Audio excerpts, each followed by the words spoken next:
The city glittered like a spilled jewel box under the cool night sky. Down on a bustling street, warm light and the gentle clatter of fine dishes spilled from the windows of the Gilded Fig. It was that kind of restaurant, not the biggest, but the right kind of expensive. The chairs were deep and comfortable, the tablecloths crisp, and the air smelled of rosemary, seared steak, and old money. Inside, the dinner rush was hitting its smooth, late-evening rhythm. Laughter bubbled over from a table celebrating an anniversary. A couple held hands quietly in a corner booth. And moving through it all, a woman named Elena moved like a silent current in a river of noise. Elena was a waitress. She wore the uniform, simple black dress, a spotless white apron tied neatly at her waist. Her dark hair was pulled back in a no-nonsense ponytail. To the customers, she was a pleasant face, a pair of quick hands. She remembered who liked their water with no ice, who wanted the dressing on the side. She was good at her job, but she was also nearly invisible. That's how fine dining worked. The best service was the kind you didn't notice her feet ached. They always ached by this hour. She'd been on since 4, and the clock was creeping toward 10. But her smile, a genuine one born of a naturally kind spirit, never slipped. She balanced a tray of empty dessert plates on one palm, her other hand steadying a used coffee cup. As she weaved gracefully between tables toward the kitchen dot, in the far corner, the best corner, sat a man the staff knew well, Mr. Alden. He came in every Thursday like clockwork, always after the symphony let out. He was in his late 50s, with silver hair combed perfectly back and a watch on his wrist that probably cost more than Elena's car. He wasn't just rich. He carried his wealth like a familiar coat.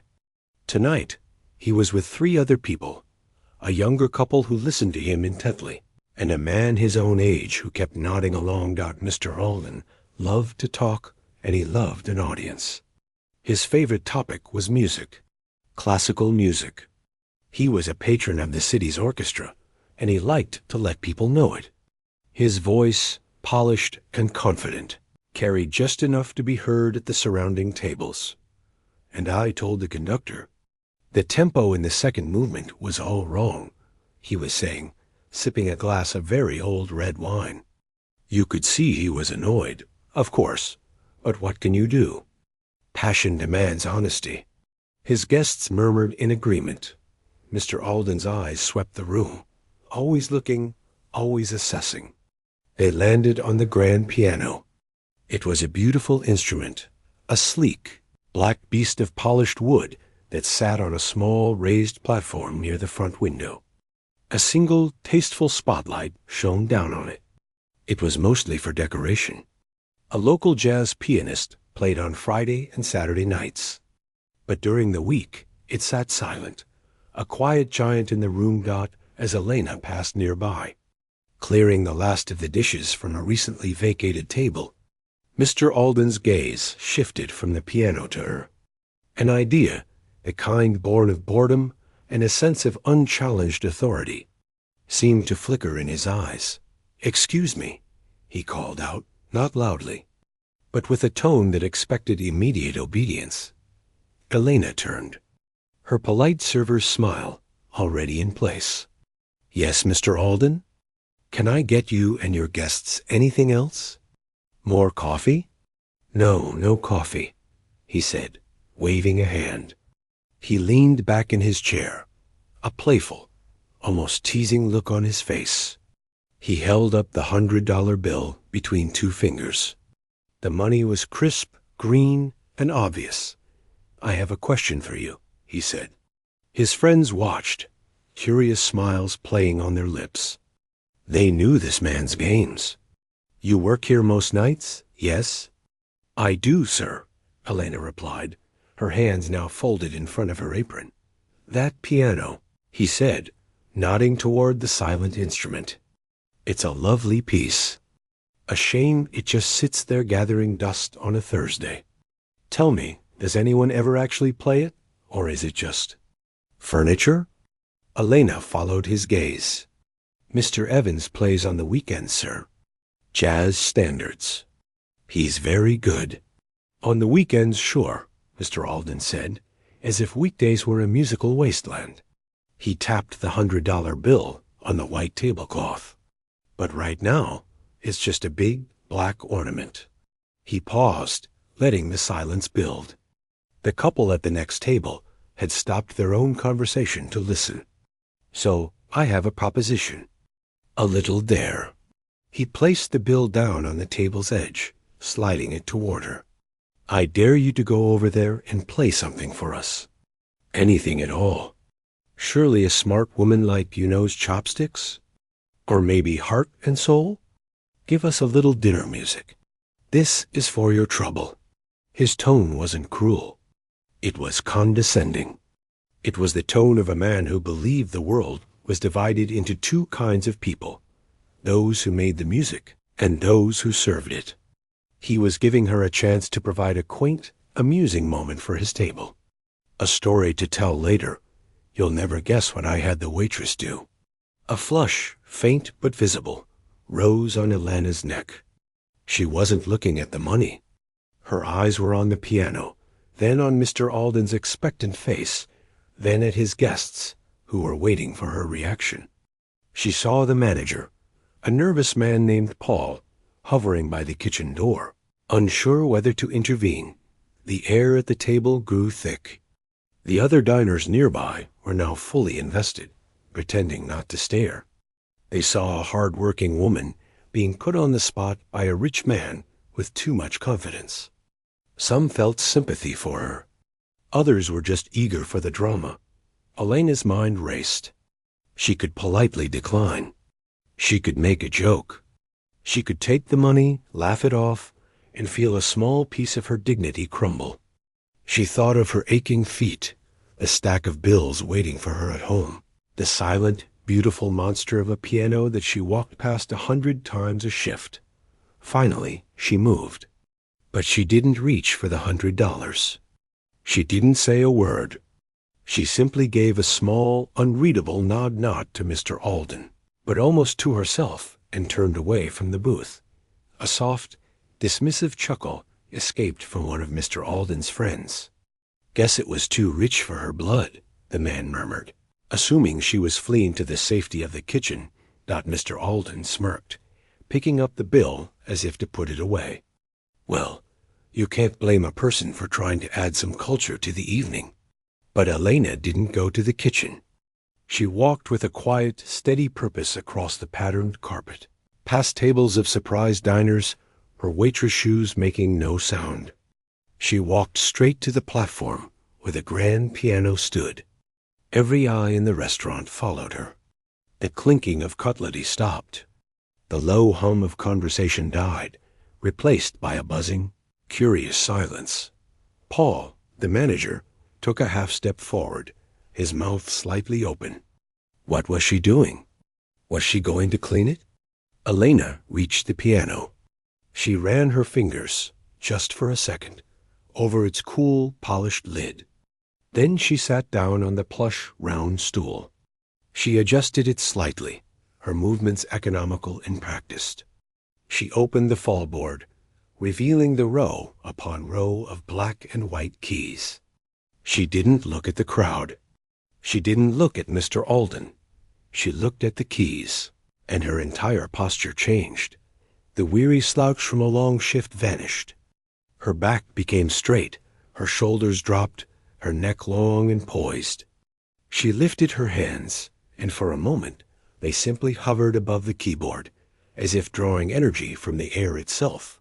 She took a deep, slow breath, her eyes closing for a fleeting second dot in the corner booth. Mr. Alden had frozen, the $100 bill forgotten in his hand. His smirk was gone, replaced by a frown of pure confusion. This wasn't the nervous posture of someone about to plunk out a children's tune. This was the focused calm of a musician. And then Alana's hands fell. The sound that erupted was not chopsticks. It was not anything simple or quaint. It was a deep, resonant, minor key chord that seemed to vibrate in the very bones of the listeners, followed by a cascading run of notes that flowed like dark water. It was complex, it was ancient, it was full of a sorrow and a beauty that instantly choked the room into absolute, deafening silence. It was the beginning of Chopin's Ballade No. 1 in G minor, and Elena played it not like someone who had learned it, but like someone who had lived it. The piano was no longer furniture. It was a roaring beast, finally unleashed, and she was its master. For a long moment, there was no sound at all in the restaurant except for the music. It wasn't just that people stopped talking. It was that they seemed to stop breathing. The entire world inside the Gilded Fig had shrunk down to the space between the piano and the listener's ears. The rich man, Mr. Alden, sat perfectly still in his corner booth. His hand, which had been holding the $100 bill, slowly lowered to the tablecloth, the money falling from his fingers like a dead leaf. His mouth, which was so often curved in a knowing smile or ready to offer an opinion, was slightly open. All the color seemed to have drained from his face, replaced by a look of pure, uncomprehending shock. He didn't blink. He just stared at the woman at the piano, at her hands which were now a blur of motion, her body swaying with the powerful rhythms she was pulling from the instrument. The couple sitting with him were just as stunned. The woman had brought her napkin to her lips, her eyes wide. The younger man had turned his entire body in his chair, forgetting his dining companions completely, his focus locked on the performance. At the table next to them, the older couple who had been celebrating their anniversary held each other's hands tightly, their dinner forgotten, their eyes glistening in the soft light. This was a different, more profound kind of celebration. Elena was somewhere else. The ache in her feet, the slight grease stain on her apron, the weight of the long day, it all melted away. The piano bench was the only place in the world where the constant, low hum of worry in her mind went completely silent. Here, there was only the architecture of the music, the fierce, stormy passages where her hands crashed down like thunder, and the delicate, heartbreakingly soft sections where her touch was so light the notes seemed to weep on their own. She didn't see the restaurant. In her mind, she saw the small, cramped practice room at the conservatory, the one with the sticky middle C key she had learned to work around. She felt the nervous, hopeful energy of her parents in their best clothes, sitting in a too small auditorium for her first big recital. She heard the voice of her old teacher, a stern but kind man with ink-stained fingers, saying, "The music is not in the notes, child. It is in the silence between them. You must feel the shape of the silence." And she did. As the ballade moved from its turbulent opening into a more lyrical, sorrowful melody, the silence in the room became a tangible part of the performance. No one clinked a glass. No one shuffled a chair. A busboy who had been pushing a cart of dirty dishes from the kitchen doorway froze in place, his head tilted, listening. The cooks, who usually shouted over the roar of the vents, had come to the small window in the kitchen door, their white hats peeking over one another. Their noisy world momentarily paused. Paul, the manager, stood rooted to the spot near the host's stand. His initial fear that this would be a disaster, that his waitress would embarrass herself, and the restaurant had vanished within the first 10 seconds. Now, a profound pride swelled in his chest. He knew her as a reliable, quiet employee who was always willing to cover a shift. He had seen her tired smile at the end of the night. He had no idea at all. He watched her, and for the first time, he really saw her, not a waitress, but an artist of immense, staggering power. The music built again, the left hand laying down a rolling, tumultuous foundation over which the right hand danced with frantic, brilliant energy. It was technically breathtaking. Anyone who knew anything about piano could hear the impossible difficulty of what she was executing flawlessly. But more than that, It was emotionally devastating. It spoke of struggle, of immense longing, of a beauty that was almost too painful to bear. At her station by the waitress stand, an older server named Brenda leaned against the counter, her arms crossed. A small tear had escaped and was tracing a line through her powder. She wasn't thinking about technique. She was thinking about her own son, who was far away in the military. The music felt like that feeling, the fierce pride mixed with the daily, grinding worry. It felt true. Back in his booth, Mr. Alden finally blinked. His mind, usually so swift and sure, was stumbling. The first clear thought that broke through the wall of beautiful sound was a simple, ashamed one. I got it all wrong. He had looked at her uniform and seen a job. He had heard her polite, quiet voice and assumed a life of simple necessities. He had seen the piano as a prop in his world, a toy for the talented or a decoration for the rich. In one arrogant moment, he had dared the ocean to be wet. And now the ocean was showing him its depths, its storms, its vast and unknowable heart. He felt small. Not poor, but deeply, spiritually small. The money on the table in front of him looked absurd. A piece of green paper in the face of a mountain dot.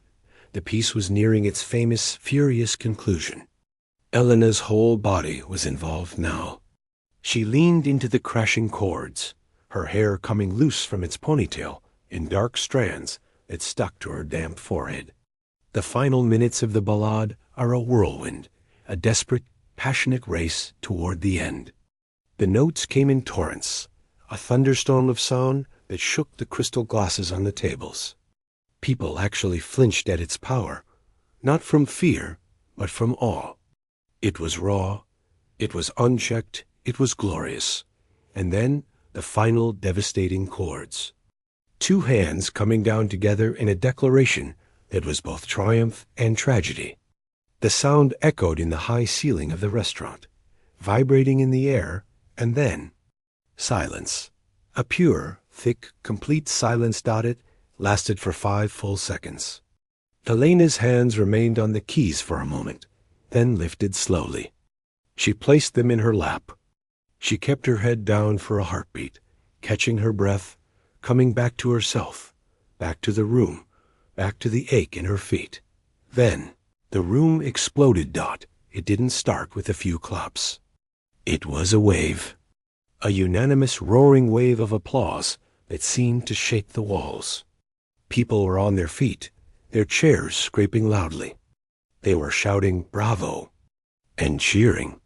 The couple from the nearby table was standing, tears openly on their faces. The cooks in the kitchen window were clapping, their hands white from flour. The busboy who had frozen was now grinning and slapping his cart. Elena looked up, and for the first time seemed truly aware of the crowd. A look of mild surprise, then a deep, flustered embarrassment crossed her features. This wasn't a concert hall. This was her workplace. She stood up from the bench, her movements suddenly shy again, the regal performer instantly replaced by the humble waitress. She gave a quick, awkward, little bow from the waist. More of a nod, really. And then, as if escaping a spotlight that was too hot, she stepped off the platform and began to hurry toward the sanctuary of the kitchen. But she didn't make it. Mr. Alden had risen from his booth. He moved quickly, intercepting her path before she could reach the swinging door. The applause was still ringing around them. He looked utterly different. The confidence was gone, replaced by a shaken, earnest urgency.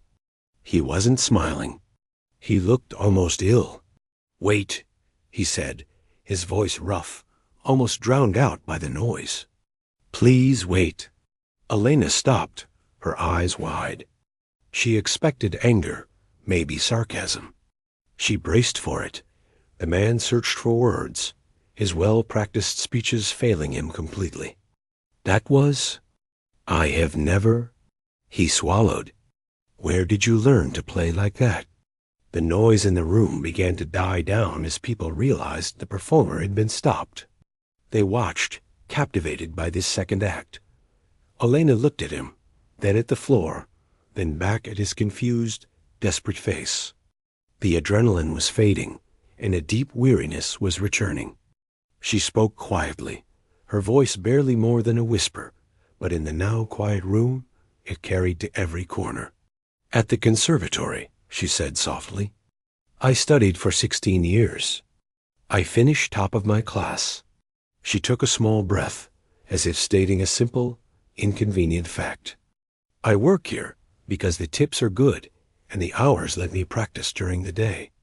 The international piano competition is in 6 weeks. I'm trying to get ready."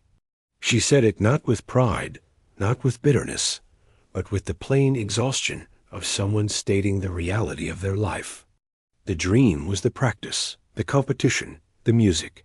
The job was the rent, the food, the broken piano tuner's bill. It was just how it was dot. Mr. Alden stared at her. The words top of her class and international competition hung in the air, making his earlier dare sound more ridiculous with every passing second. He had not just misjudged her. He had somehow managed to insult a world-class athlete while she was in her training gym. He opened his mouth to speak, but no sound came out. He just nodded, slowly, the full weight of his foolishness settling on him. Elena gave him one last, tired look, then slipped around him and pushed through the swinging door into the bright lights and familiar clatter of the kitchen, leaving a stunned restaurant and utterly changed man in her wake. The kitchen door swung shut behind her, cutting off the sound of the applause like someone had flipped a switch. The sudden contrast was jarring.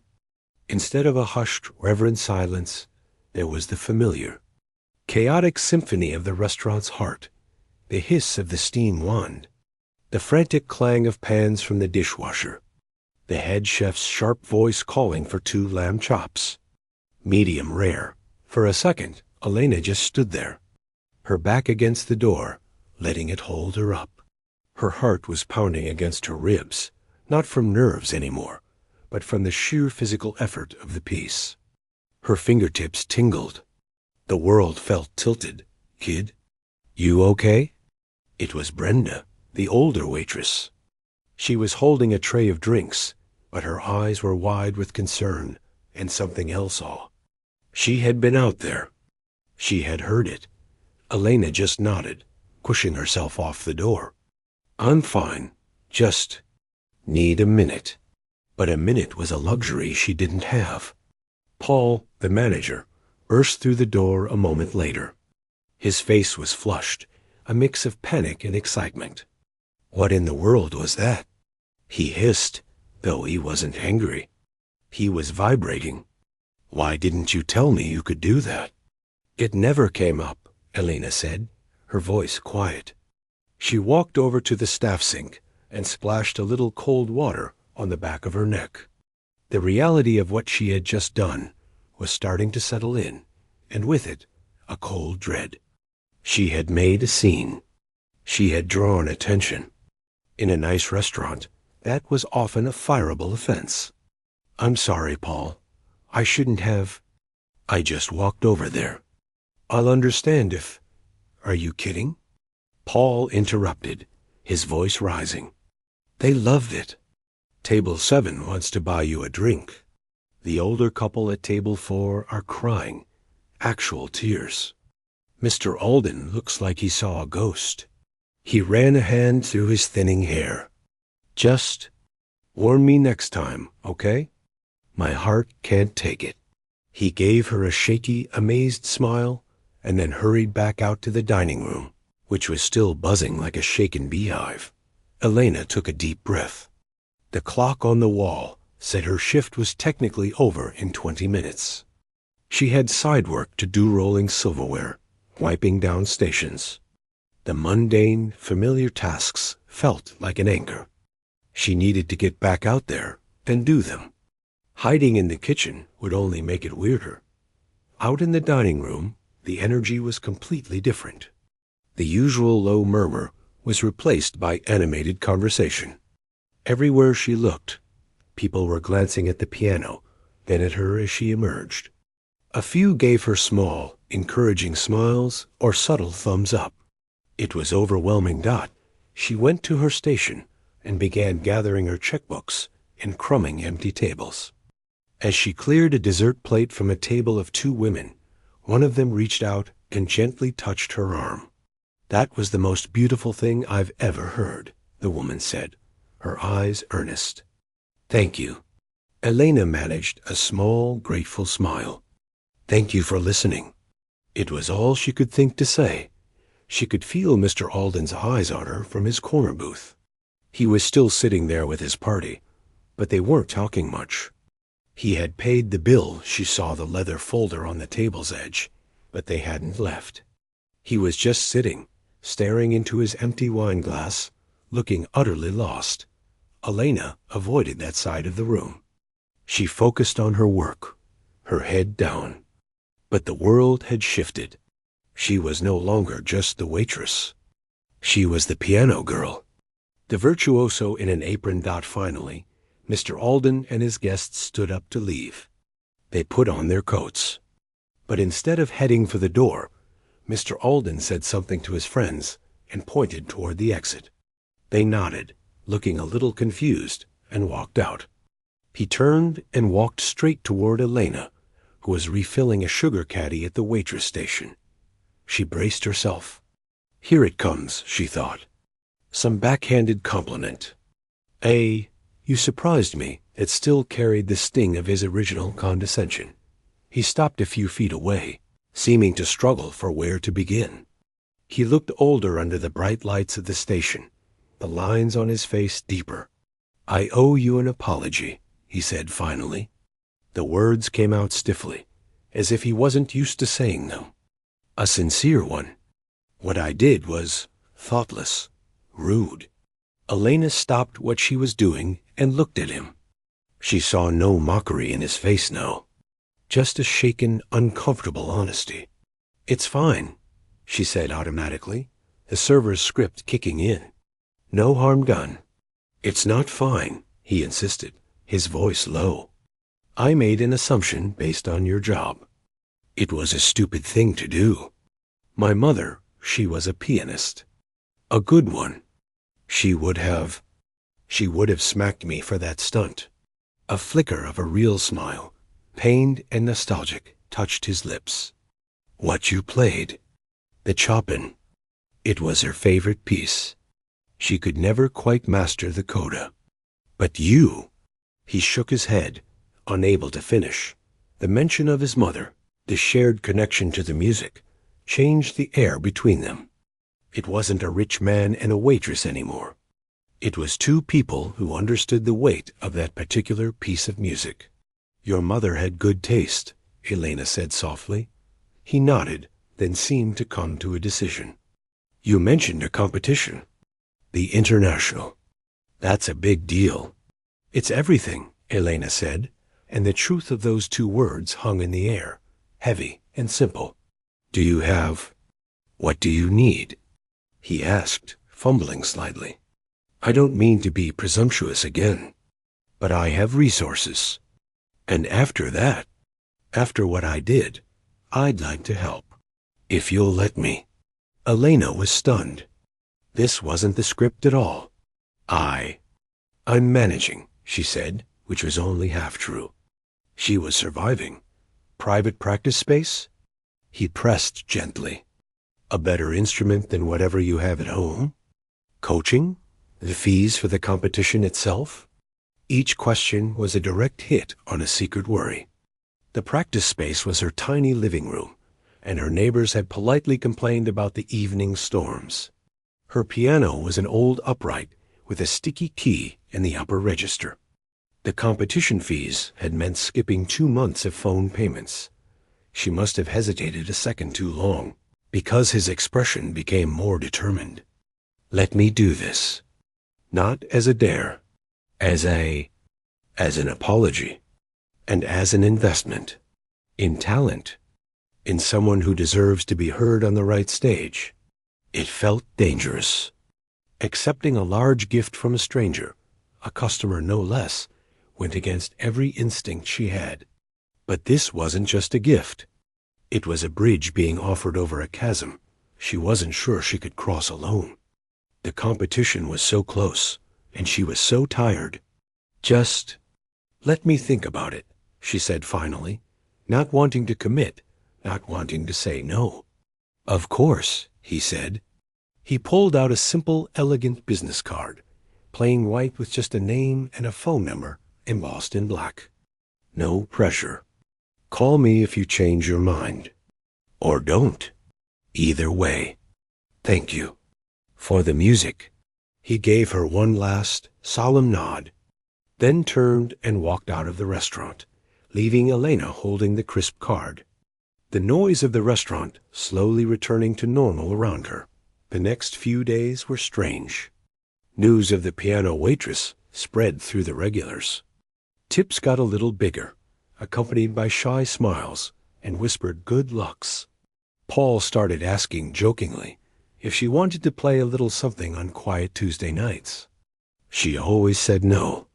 That night had been a lightning strike. It couldn't be turned into a regular show. She kept the business card in the zippered pocket of her apron.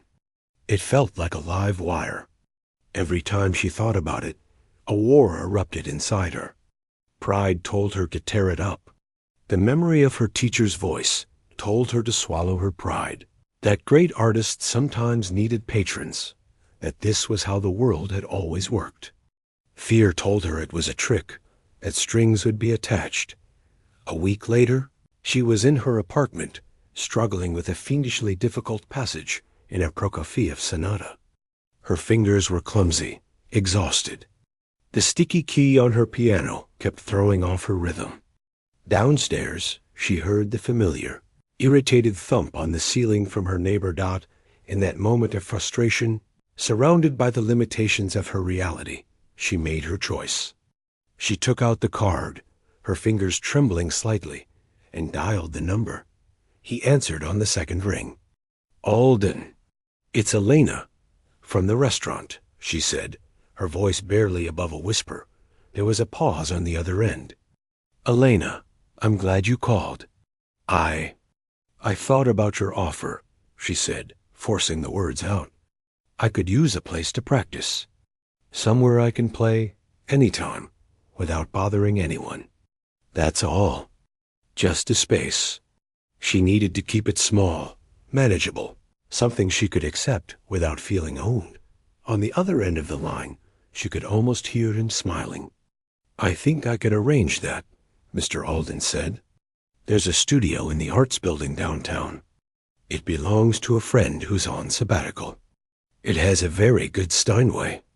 The key is yours for the next 2 months. Consider it a loan. A real Steinway. In a quiet studio." The thought was like a burst of light in her cramped, noisy world. "Thank you," she said, and this time the words were filled with a relief so profound it shook her. That would change everything. "Good," he said, his voice warm. "That's the idea. I'll text you the address and the code for the key box.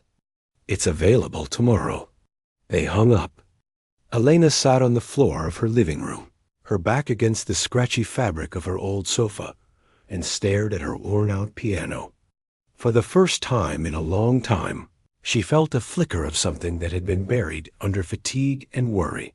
Pure, undiluted hope. The door had not just been cracked open. Someone had held it wide for her.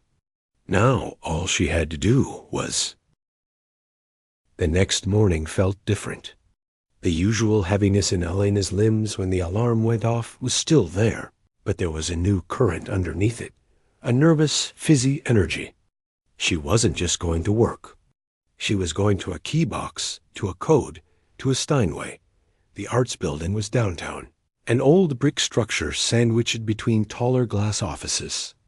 The lobby was quiet, smelling of dust and old wood. Following the text instructions, she found a small brushed metal box by a side door marked Studio B. Her fingers, usually so sure on piano keys, fumbled as she punched in the 6-digit code. There was a click. Inside, a single silver key lay on the black felt.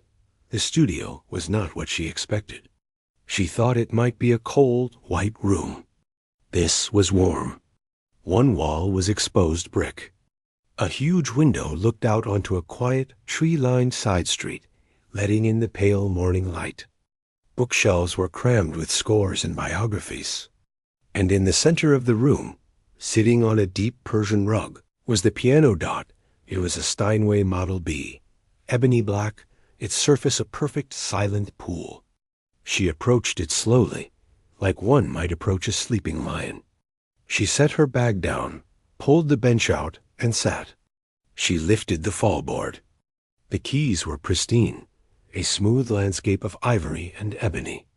No chips, no sticky spots, no ghosts of 1,000 past students. For a long moment, she just sat there, her hands in her lap. It felt almost disrespectful to just start playing. This instrument deserved ceremony. Finally, she placed her fingers on the keys and played a simple C major scale. The sound was so rich, so full and immediate, it made her gasp. The tone was round and clear. The bass notes a deep, resonant growl. The treble like bright, singing bells. Her old upright at home now sounded, in her memory, like a box of tin and straw. She began to play properly, starting with some gentle exercises. The piano responded to every nuance of her touch. A soft press sang. A firm strike roared with power that was contained, not harsh. She lost track of time. The Chopin ballade she had played at the restaurant came out differently here. The whispers were more secret, the thundering climaxes more devastating, because the instrument could handle it without sounding strained. She played for 2 hours straight, until the muscles in her forearms burned out. As she was packing up, her phone buzzed. A text from Mr. Alden. Asterisk settling in okay? Friend says the F440 might be a hair flat. Tuner is scheduled for Thursday. Asterisk. She stared at the message. She hadn't even noticed the slight flatness. To her it was still perfection. The fact that he was listening through a friend, that he'd already scheduled a tuner, spoke of a different level of care. This wasn't just about providing a room. This was about providing the right conditions.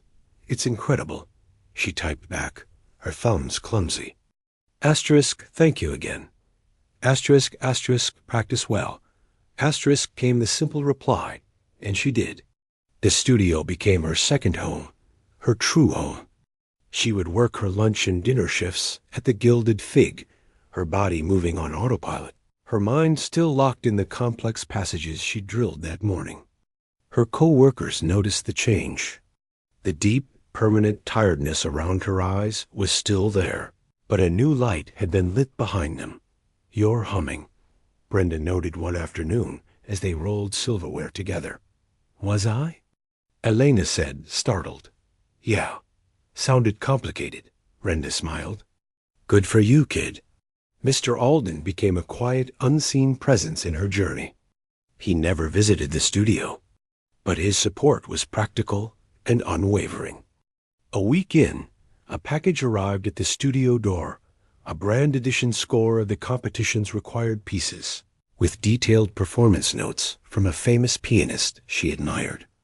Another time, she mentioned in a text that a particular rhythmic transition in the Prokofiev was giving her trouble. 2 days later, a handwritten note from a retired Russian maestro, who was a friend of Mr. Alden's, arrived with 3 different technical exercises to overcome it.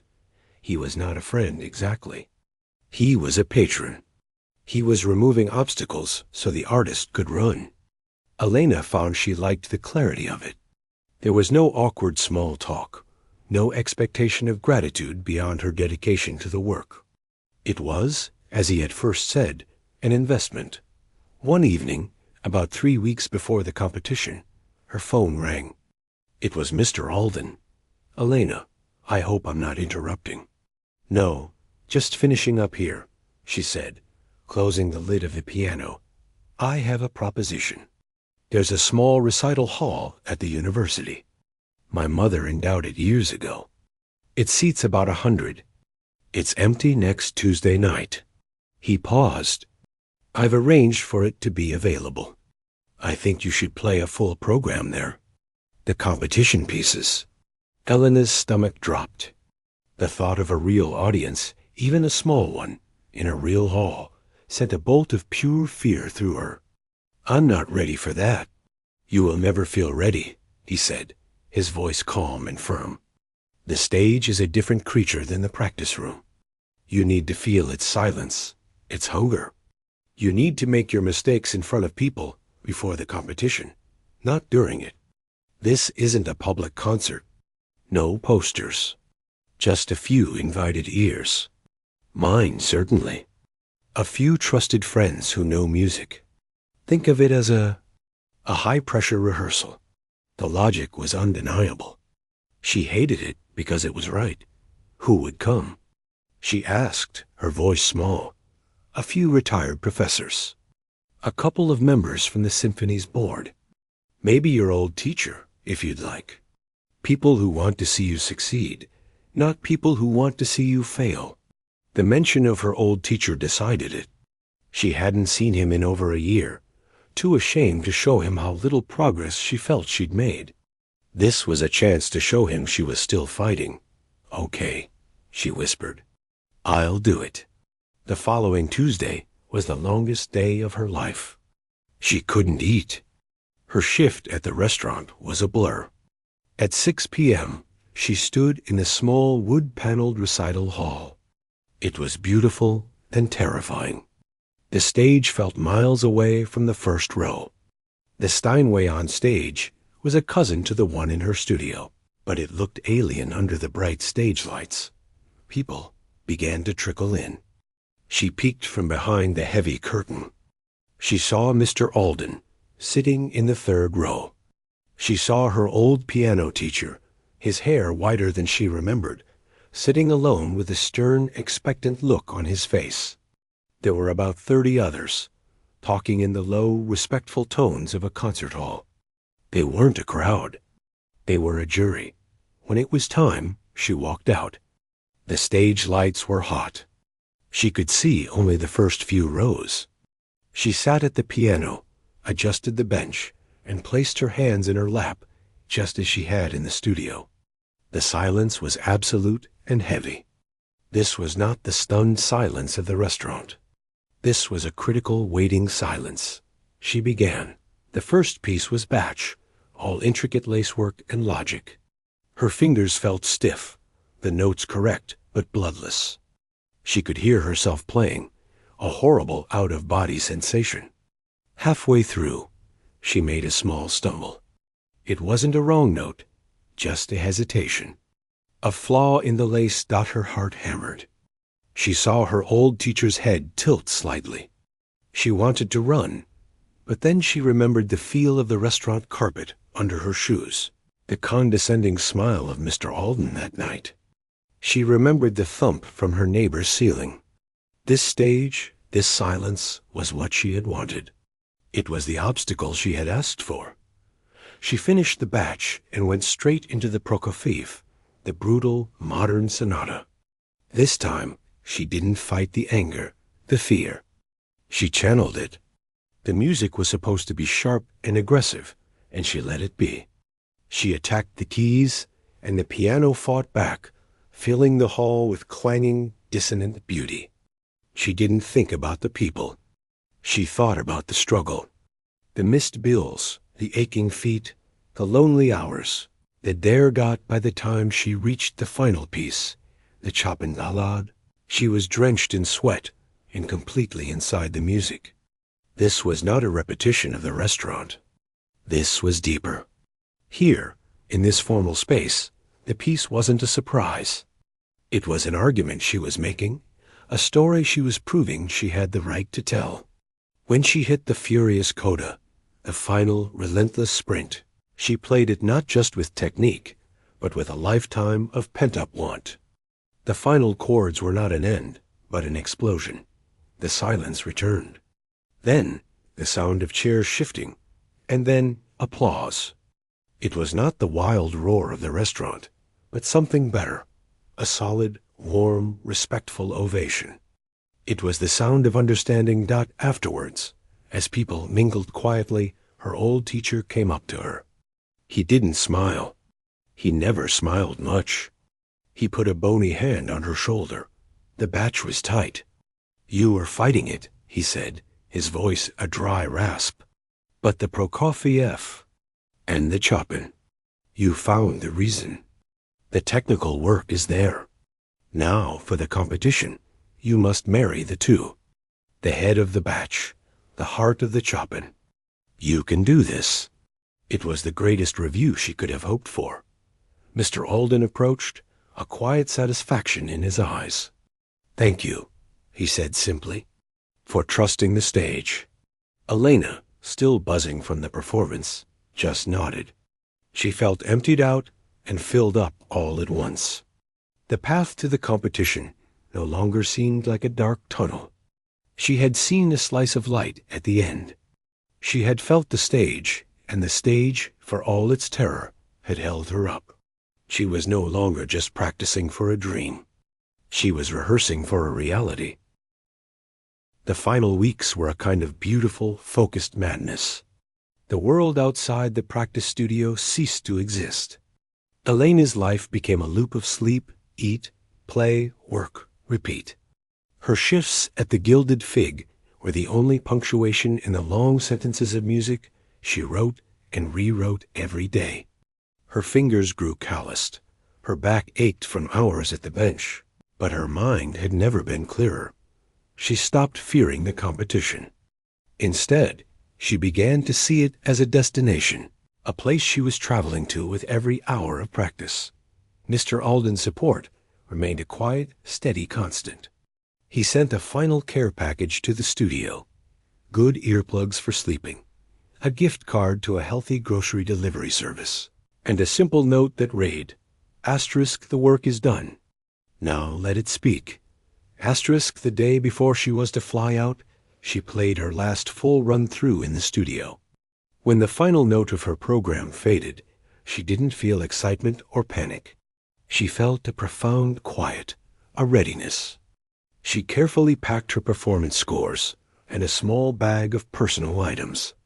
That night, at the restaurant, she worked her shift as usual. As she was leaving, Paul stopped her at the door. He didn't say anything about music. He just handed her a sealed envelope. "From the staff," he said, and gave her a quick, awkward pat on the shoulder. Inside was a card signed by everyone, the cooks, the dishwashers, the other servers, and a collection of cash, mostly small bills. It was a fortune to them. Brenda had written, "Make him listen, kid." The competition city was a whirlwind of nervous energy. Young pianists from all over the world crowded the practice rooms, their brilliant, fractured music leaking into the hallways. Elena kept to herself. She practiced her allotted hours, but mostly she walked. She sat in parks. She tried to remember what normal silence sounded like. The preliminary round was a blur. She played in a large, sterile hall for a panel of judges hidden in shadow. She played well, mechanically perfect. She advanced. So did 40 others. The semi-final round was harder. The hall was more prestigious, the judges closer. She felt their attention like a physical weight. This time, she focused not on perfection, but on the story, the argument her teacher had talked about. She advanced again. Now there were 12. The night before the final round, she couldn't sleep. She lay in her dark hotel room, the city's lights painting patterns on the ceiling. The finals were different. They would be in the city's grand concert hall, a cavernous, gilded place with 1,000 seats. It would be open to the public. It would be recorded. A wave of crushing doubt washed over her. Who was she? A waitress from a mid-tier bistro, playing on borrowed time with borrowed help. The other finalists had conservatory backing, managers, concert dresses that cost more than her monthly rent. She felt like an imposter who had sneaked in through the kitchen door. Her phone buzzed on the nightstand. It was a text from Mr. Alden. Asterisk thinking of you. Remember the first silence. It belongs to you. Asterisk, she read it again. The first silence. She remembered. The thick, disbelieving hush in the restaurant after Mr. Alden's dare, before she had played a single note. That silence hadn't been hostile. It had been empty, waiting to be filled. It had belonged to her. So did this one. The next evening, she stood in the wings of the magnificent concert hall. She could hear the murmur of the large audience settling in. She was the third performer of the night. She wore a simple, long black dress she'd found on sale, her hair pulled back. She didn't look like a star. She looked like herself. The stage manager gave her a nod. It was time. Walking onto that stage was like walking into a vast, quiet ocean. The lights were so bright, she could see only the first few rows. But she could feel the presence of everyone, the judges, the audience, the ghosts of every pianist who had ever stood here paralyzed by fear. She saw none of it. In her mind, she saw the familiar brick wall of her practice studio. She saw the kind, tired faces of Brenda and Paul. She saw the empty sugar caddy at her Waitress station. She sat at the magnificent concert grand, a beast of an instrument. She took her moment. She let the silence build, let it become a thing you could almost touch. And then she began. She didn't play for the judges. She didn't play for a prize. She played for the busboy who had frozen, listening. She played for her old teacher's stern nod. She played for her parents, who had sacrificed for lessons they couldn't afford. She played for the neighbor who thumped on the ceiling. She played for the feeling of her aching feet at the end of a double shift. She played the story of the last 6 weeks, of a door held open and a path taken. The music was no longer just notes on a page. It was her language. The fierce, angular Prokofiev became the sound of struggle and defiance. The complex batch became a testament to order and discipline, the foundation upon which everything else was built. And the Chopin Ballade, that was the heart of it all. It was the longing, the beauty wrested from pain, the sheer, unstoppable joy of release. As she flew into the final, breathtaking coda, she wasn't thinking about technique. She was thinking about the $100 bill on the tablecloth. She was playing that dare back to the world. Transformed into something magnificent, the final chord rang out, huge and conclusive, and was swallowed by the perfect. Instantaneous silence of the hall dot, and then the ocean of sound broke.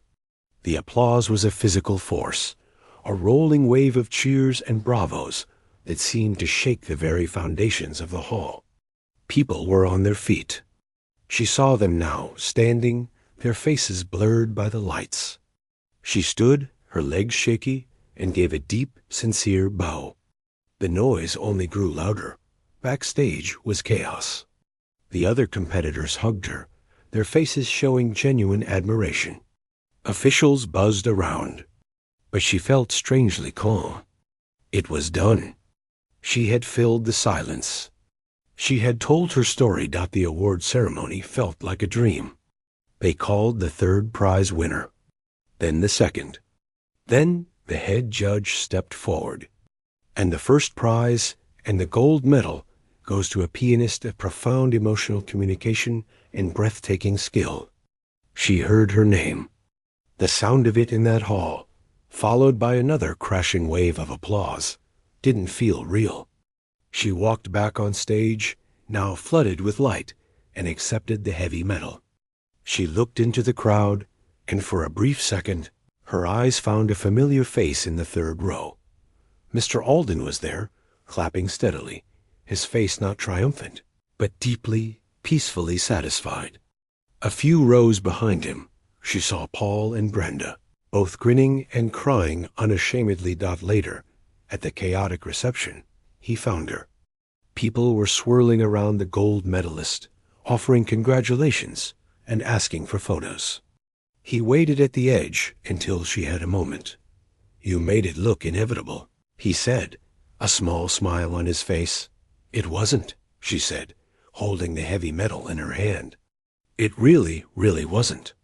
I know, he replied. That's what makes it a victory. He paused. What happens now? She looked around the room at the world that had just cracked open for her. There would be offers, concerts. An agent had already pressed a card into her hand. The road was suddenly long and bright and terrifying. I don't know, she said honestly. Then she smiled, a true, easy smile for the first time in weeks. But I think I'm done waiting tables. He laughed, a genuine, warm sound. I should hope so. He became serious again. The studio is yours, as long as you need it. A home base while you figure out the rest. She nodded, gratitude welling up, simple and clean. Thank you. For all of it. But especially for that first night. For the dare. Mr. Alden's eyes held a memory of his own shame, now softened by time and outcome. It was the worst and best thing I ever did, he said. Goodbye, Elena. I'll be in the audience, wherever you play. He melted into the crowd. Elena stood there, the center of attention yet feeling completely herself. The journey that began with a thoughtless challenge in a quiet restaurant had ended here, in this roaring hall. But as she looked at the faces of her co-workers waving at her from across the room, she knew that wasn't quite right. It hadn't ended. It had just changed key. The first hard movement was over. The next, whatever it would be, was just beginning. And for the first time in a very long time, she couldn't wait to hear how it would sound.